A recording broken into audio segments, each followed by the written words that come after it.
Hello all, இன்றைக்கி நாம் 7th standard chapter 5 exponents and பவர்ஸில் எக்ஸசைஸ் 5.2 4th சம் பார்க்கலாம். Using laws of exponents compute each of the following and answer in exponential form. So நம்ம answer exponential ஃபார்ம்லேயே இருக்கிற மாதிரி நம்ம இதை சால்வ் பண்ண போகிறோம். ஸோ இங்கே நம்ம லாஸ் ஆஃப் எக்ஸ்பொனன்ஸ் யூஸ் பண்ண போகிறோம்.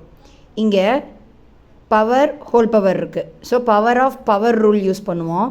நமக்கு தெரியும் a power m whole power n அப்படின்னா a power m into n multiply பண்ணணும்.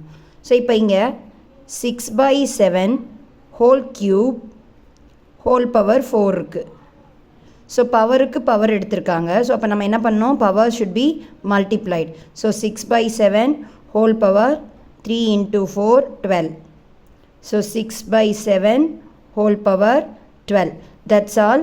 நம்ம இதுக்கு மேலே சால்வ் பண்ண தேவையில்ல. நம்ம ஆன்சர் இன் எக்ஸ்பொனன்ட் நோட்டேஷனில் எழுதியாச்சு. Next b sum. இங்கேயும் பார்த்தீங்கன்னா 5/9 ஹோல் பவர் ஃப்ராக்ஷனில் கொடுத்துருக்காங்க 1/3. அதுக்கு பவர் எடுத்திருக்காங்க 6. ஸோ நம்ம பவருக்கு பவர்னாவே நம்ம மல்டிப்ளை பண்ணுவோம்.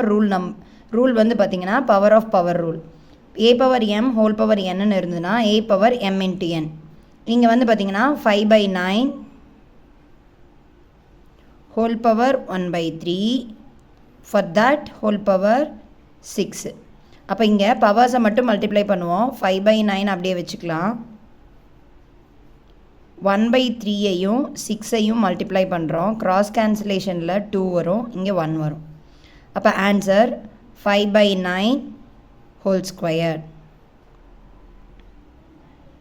இப்போ நெக்ஸ்ட் சீசம் பார்க்கலாம். -3/5 ஹோல் பவர் -5 ஹோல் பவர் 1/5. இதுக்கும் power of power rule apply பண்ணும்போது power should be multiplied. So 5 into 1/5 cancellation பண்ணலாமா? ஸோ இதையும் கேன்சல் பண்ணிங்கன்னா 1 1. ஸோ நெக்ஸ்ட் என்னவாகும், -3/5 ஹோல் பவர், இங்கே ஒரு மைனஸ் இருக்கிறதுனால -1 வரும். நமக்கு -1னாவே ரெசிப்ரோக்கல் எடுப்போம். ஸோ பாசிட்டிவ் ஆக்கிறதுக்கு என்ன பண்ணணும், 1/ல் எழுதுவோம். இல்லைன்னா இதை ரெசிப்ரோக்கல் எழுதலாம்.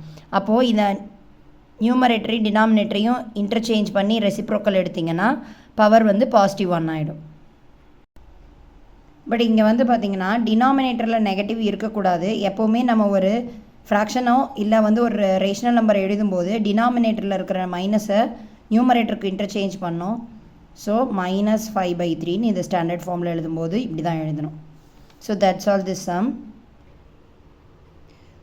நெக்ஸ்ட் 5th சம் பார்க்கலாம்.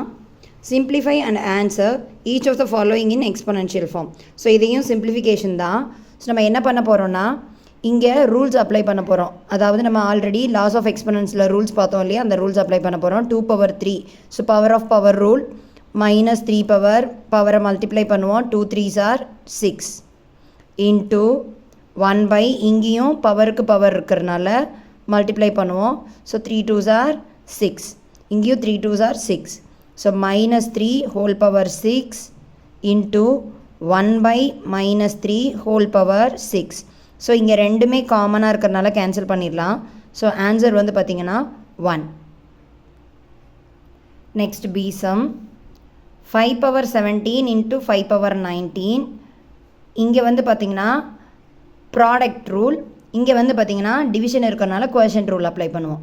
ஸோ ப்ராடக்டில் பேஸ் சேமாக இருக்கும்போது பவர்ஸ் டிஃப்ரெண்ட்டாக இருந்ததுன்னா பேஸ் சேமாக இருக்கும்போது பவர்ஸை ஆட் பண்ணுவோம். ஸோ அப்போ இதை எப்படி எழுதலான்னா 5/17 + 19. இது ப்ராக்கெட்டில் இருக்கிறதுனால ஃபஸ்ட்டு இதை தான் நம்ம சால்வ் பண்ணுவோம்.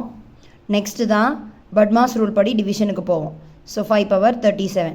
சப்போஸ் இந்த ப்ராக்கெட் இல்லை அப்படின்னா ஃபஸ்ட்டு டிவிஷனை முடிச்சுட்டு அதுக்கப்புறம் தான் மல்டிப்ளை பண்ணணும்.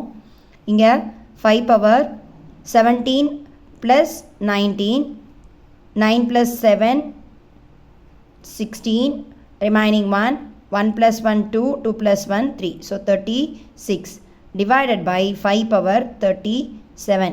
இங்கே கோஎஃபிஷியன்ட் ரூல் அப்ளை பண்ணும்போது பவர்ஸை சப்ராக்ட் பண்ணுவோம் when denominator is base is same.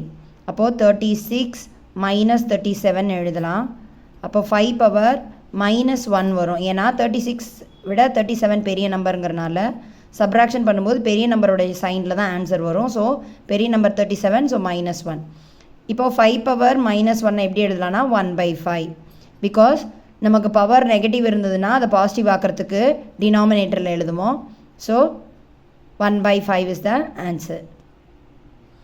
அதுலேயே சீசம் பார்க்கலாம். -2/5 whole power 7 divided by -2/5 whole power 3 into -2/5 whole square. இங்கே வந்து பார்த்திங்கன்னா ஃபஸ்ட்டு ப்ராக்கெட் தான் எடுத்துப்போம். இந்த ப்ராக்கெட்குள்ளே என்ன இருக்கோ அதை நம்ம பண்ணுவோம். ஸோ ப்ராக்கெட்குள்ளே பார்த்திங்கன்னா division. So quotient rule apply பண்ணுவோம். கோஷன் ரூலுங்கும்போது டிவிஷனில் பேஸ் சேமாக இருக்கும்போது பவர்ஸை சப்ராக்ட் பண்ணுவோம். So -2/5 whole power 7 - 3. ஸோ பவர்ஸை சப்ராக்ட் பண்ணுறோம். இந்த டேர்மை அப்படியே வச்சுக்கலாம். -2/5 whole square. இப்போது 7ல் 3 போனால் 4. ஸோ -2/5 whole power 4 இருக்கும் இன்ட்டு -2/5 whole square. இங்கே ப்ராடக்ட் ரூல் அப்ளை பண்ணுவோம். டிவிஷன் இருக்கும்போது குவேஷன் ரூல், ப்ராடக்ட் இருக்கும்போது மல்டிப்ளிகேஷன் இருக்கும்போது ப்ராடக்ட் ரூலு. ப்ராடக்ட்டில் வந்து பார்த்திங்கன்னா பேஸ் சேமாக இருந்ததுன்னா பவர்ஸை ஆட் பண்ணணும். ஸோ -2/5 பவர்ஸ் வந்து பார்த்திங்கன்னா 4 + 2. ஸோ -2/5க்கு power 6. That's all this some.